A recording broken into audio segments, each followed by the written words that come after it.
Hey y'all, welcome back to the channel, Real Life Dietitian. So for my first video today, I wanted to talk to you all about meal prep.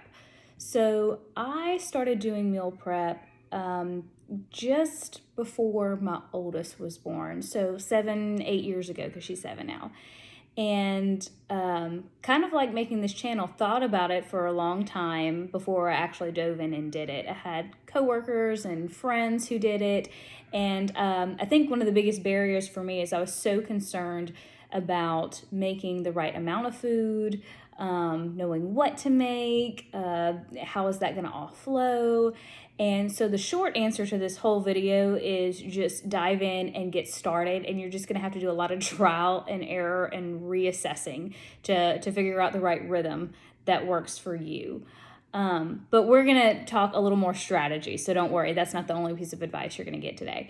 Some things that you're going to want to consider, of course, your nutrition goals, things like budget, how long are you forecasting this food to last? So like how many servings do you need to make?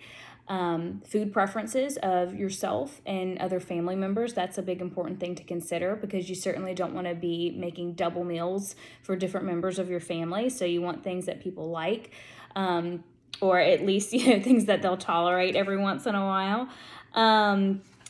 Things like budget, what type of equipment are you going to need? Because say, for example, you don't want to be cooking every single item has to go in the oven because it's just going to lengthen the amount of time if you have to wait for one thing to cook before you can put the next thing in.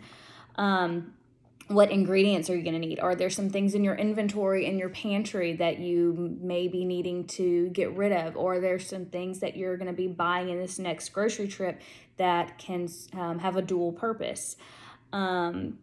So when I start listing all of these things, again, it can be really overwhelming, but I would tell you to just maybe stick to what you know at first. Create a couple of favorites, things that you know how to make and you know about how much you need, and just start with there and again, reassess. When I first started doing this, of course, it was a lot of trial and error. Many times I made way too much food